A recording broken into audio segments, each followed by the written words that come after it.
सारे प्लेयर्स के लिए एक यूनिफॉर्म पॉलिसी नहीं है। अभी रीसेंट एग्जांपल हमारे सामने, डोमेस्टिक चल रहा था और आपने आजम खान और साइम अयूब को CPL खेलने भेज दिया था। डोमेस्टिक खेलते हुए वो खेलते खेलते एक टीम से निकल कर गए फॉर दैट। तो यूनिफॉर्म पॉलिसी भी तो नहीं है। नहीं, पॉलिसी तो है, पॉलिसी इज देयर ना। एनओसी लेनी है ना, फिर आपने एनओसी इसी वजह से आप ले रहे हैं, तो एनओसी देने वालों पे है ना। Basically you are allowing them कि ये मैच चल रही है, आप इसको छोड़ें, एनओसी ले आप लीग क्रिकेट खेलने चले जाएं। लेकिन अगेन अब जो लीग क्रिकेट है ना, वो देखें कि अगर आजम की बात अगर हम करते हैं तो ओबियसली उसका 4 डे से अब वो खेलता भी नहीं है ना, उसका कोई फ्यूचर है। उसका पॉइंट ऑफ व्यू ये है कि मैं T20 ही खेलता हूँ, ठीक है ना। CPL आगे वर्ल्ड कप आ रहा है, वहाँ पे एक्सपीरियंस उसके लिए अच्छा है। तो ये चीज़ें आपने कंसिडर करनी होती हैं कि इस प्लेयर की जाने से टीम को क्या फ़ायदा है, उसको क्या फ़ायदा है, और डोमेस्टिक ना खेलने से क्या इसको नुकसान होगा या उधर जाने से ज़्यादा फ़ायदा होगा। तो वो चीज़ें आप वो चेंज कर सकते हैं। लेकिन पॉलिसी तो सिंपल है कि जब आप इंटरनेशनल कमिटमेंट आपकी नहीं है, you must play domestic cricket, ठीक है ना। लेकिन हमारा बस मसला यही है कि फिर बीच में कोई ना कोई आ जाता है। कभी कप्तान आ जाएगा, तो कभी मैनेजर आ जाएगा, कभी कोच आ जाएगा, बीच में एक आध फ़ोन उधर जाएगा इंटरनेशनल डिपार्टमेंट को, वो चलें यार है एक मैच देख लेते हैं, 2 मैच देख लेते हैं। फिर वो चीज़ें इस तरह, फिर एक नहीं करेगा तो फिर दूसरा भी नहीं करेगा, तो वो चीज़ इस तरह चलती जाती है। लेकिन again end of the day नुकसान प्लेयर का ही होता है। बहुत से प्लेयर जो अभी टीम के अंदर नहीं है, अभी जो अपनी दिखा रहे हैं जी, मासूमियत दिखा रहे हैं, जुल्म हो रहा है हमारे साथ। डोमेस्टिक आपने खेली होती, परफॉर्म किया होता, आपका केस स्ट्रॉन्ग होता। शायद आप लोग यहाँ बैठे वही बात कर रहे थे भी डोमेस्टिक इतना परफॉर्म नहीं, बट ये भी गलत एक और गलत मैसेज है ना। साहिबजादा फरहान का क्या केस स्ट्रॉन्ग हुआ कोई केस स्ट्रॉन्ग नहीं हुआ ना, कोई case strong. He is been doing it since past 3 seasons, on and on. तो एक मैं अगर बैठी हुई देख रही हूँ तो मैं तो ये कहूँगी मैं क्या टाइम ज़ाया कर रही हूँ, मैं क्यों खेलूँ डोमेस्टिक। वो डोमेस्टिक खेल के उसने क्या उखाड़ लिया, वो तो टीम में जगह नहीं बना सका। देखें अब बात फिर वही आती है, वहाँ पे कॉमन सेंस प्रिवेल करती है ना, ठीक है ना। चंद प्लेयर्स ऐसे थे, बल्कि 1-2 प्लेयर ही ऐसे हैं कि जिनका मुझे दिल से दुख था कि जिनको मैं पिक नहीं कर सका, and one of them was Sahibzada Farhan, he was performing really well. लेकिन ऊपर आपके रिजवान बाबर खेल रहे हैं, आपके सेटल ओपनर्स खेल रहे हैं, आप कैसे लेके आ सकते थे उनको, ठीक है।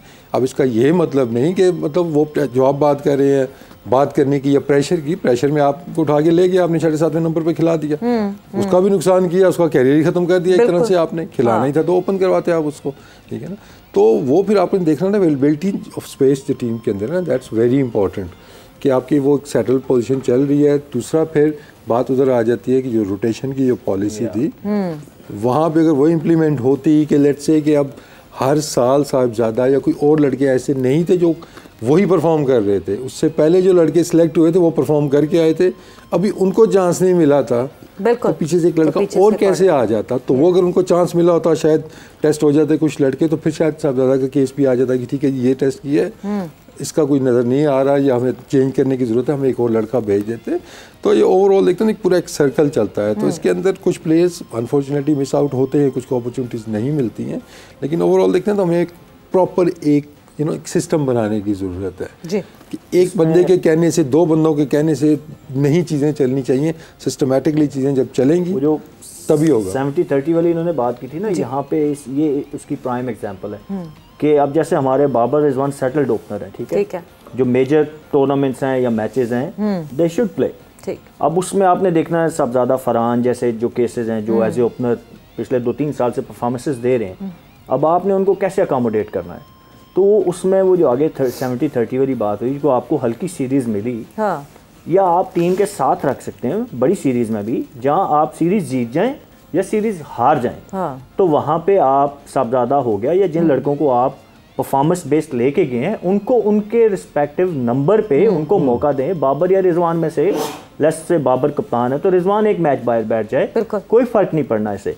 या एक सीरीज़ हल्की है तो उसमें एक रिजवान को अगर आप नहीं खिलाते या रिजवान चला जाता है लेकिन साहिबजादा 2 मैच खेल लेता है, अकोमोडेट आपने करना होता है। एप्रिसिएशन मिलती है डोमेस्टिक प्लेयर को उसकी परफॉर्मेंसेस के ऊपर कि यार वैल्यू होती है कि उस बाकी मैसेज जाता है, जितने भी डोमेस्टिक 200-400 प्लेयर खेल रहे हैं ना, उनको एक मैसेज आता है यार कि अगर मैं परफॉर्मेंस दूंगा तो उसको एप्रिसिएशन मिलेगी, रिवार्ड मिलेगा और मैं जाऊंगा और खेलूंगा और वहाँ खेलूंगा वेयर आई डिजर्व, जहाँ पे मैंने परफॉर्म किया है। तो ये एक वो सारा सिस्टम आपको बनाना पड़ता है। अच्छा, जब ये डोमेस्टिक की बात हो रही है, फॉर्मेशन की बात हो रही है, अभी चूंकि कोई क्रिकेट नहीं हो रही, उसामा मीर वाला एक केस आया है सामने, ठीक है वसीम साहब, अगर ना वो पाकिस्तान टीम के साथ हैं, ना आपकी पाकिस्तान में किसी किस्म की कोई क्रिकेट हो रही है, तो क्या इस सूरत हाल में आप समझते हैं वाकई कोई इस किस्म की पॉलिसी की ज़रूरत है या सोच की ज़रूरत है कि अगर कोई क्रिकेटर कहीं भी नहीं खेल रहा तो वो आप उसको क्रिकेट खेलने से भी रोक दें? देखें, ये जो रिस्ट्रिक्शंस हैं, ये कैप्स लगाने वाली जो बात है ना, मैं तो उसके टोटली अगेंस्ट हूँ। कॉमन सेंस इसमें आनी चाहिए, कॉमन सेंस आनी चाहिए। हो सकता है किसी को पूरा साल अब एक भी ना दे, ठीक है ना, वो ये भी हो सकता है किसी को पूरा साल एक भी ना दे। कोई कोचेज़, आपके जो कोचेज़ हैं, बॉलर है तो उसका बॉलिंग कोच, हेड कोच, उनके जो फिजियो है, उनके ट्रेनर्स हैं, वो पूरा एक चार्ट बनाते हैं और वो पूरा प्रॉपर्ली काम कर रहे होते हैं। जोन्स बने हुए हैं, ग्रीन जोन है, येलो जोन है, रेड जोन है, वर्कलोड मैनेजमेंट डिवाइसेस हैं, डिवाइसेस प्लेयर्स और जो रेड जोन के अंदर है वो तो मतलब कई दफ़ा होता है कि आप इंटरनेशनल मैच उसको छोड़ना पड़ता है कि जी अगली सीरीज आप नहीं खेल सकते, आपका वर्कलोड ज़्यादा है। ये कहते हैं ये 2 मिलेंगी सारों को, लेकिन अब फाइनेंशियल लॉस तो है ही है उस प्लेयर का, और वो सोचेगा कि मेरा क्या कसूर, ठीक है। एक कोई मतलब नया प्लेयर है जो एस्टैब्लिश नहीं है, जिसका अभी मतलब उस तरह अभी नाम नहीं बना हुआ है या उतनी इनकम भी उसकी नहीं है, उसको अपॉर्चुनिटी मिल रही है, वो सिर्फ इस वजह से रोक रहा है कि बिकॉज ही बाबर और शाइन पे वो पॉलिसी लगी हुई, तो ये इसको कभी भी आप वो नहीं कर सकते जी कि 2 की रिस्ट्रिक्शन लगा दें या 1 की रिस्ट्रिक्शन। मतलब ये इसमें ज़्यादा अहम है कि जैसे भी कहा ना कि लाजिम नहीं है कि किसी को 2 मिले और लाजिम नहीं है कि सबको मिले, किसी को 1 की भी इजाज़त नहीं होनी चाहिए। जो आपके top case to case very करना चाहिए ना। अब कुछ प्लेयर हैं जो तीनों फॉर्मेट खेलते हैं, और फाइनेंशियली अगर आप बात करें तो अभी जो करंट कॉन्ट्रैक्ट्स हैं ना, they are very good, very handsome. तो मैं फाइनेंशियल लॉस को तो पहले नहीं रखूंगा।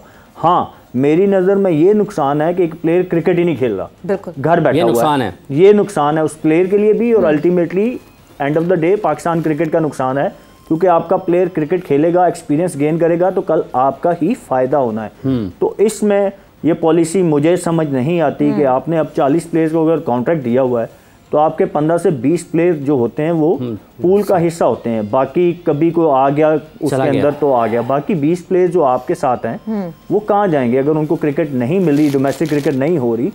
तो ये 2 NOC वाला, हाँ, अगर अभी जो डिसीजन ये हुआ है मैं इसको कहूँगा कि ये ठीक है, क्योंकि आपने एक रूल बनाया हुआ है, ठीक है। अब उस रूल के ऊपर डिबेट होनी चाहिए कि वो रूल सही है या नहीं। आपने रूल बनाया हुआ है तो उसको इम्प्लीकेट करना चाहिए।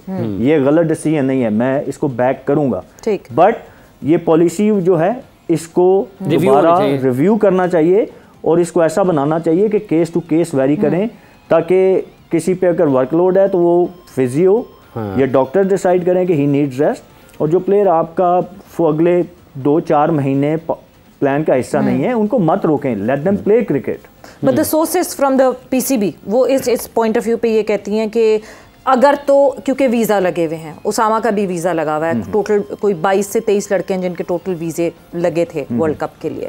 सो अगर तो वहाँ कहीं इंजरी हुई, ट्रैवलिंग रिजर्व्स नहीं जा रहे, उसामा अगर वहाँ लीग में खेलते हुए इंजर्ड हो गए और हमें रिक्वायर्ड हुआ तो हम क्या करेंगे? This is the excuse that they give. I don't buy this this is the excuse that they give. वो तो प्रैक्टिस करते हुए प्लेयर कहीं पे भी इंजर्ड हो जाता है, बट आप नेक्स्ट भी ना कराओ, आप जो है रुई के डब्बों में रख दो।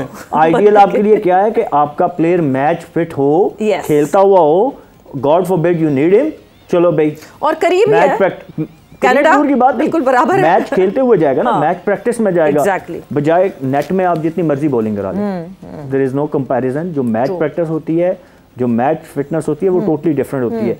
तो वो आइडियल है कि आप घर बिठा लें, फिर तो सबको घर बिठा लें यार, कोई प्रैक्टिस करते हुए इंजर्ड ना हो जाए। So I don't buy this argument के यार ठीक है, आई एग्री कि आपने 22-23 बंदों के वीजे लगे होते हैं, बट अगेन आर्गुमेंट ये है कि NOC की एक पॉलिसी बनी हुई है और जब रूल बनता है तो वो सबके लिए होता है।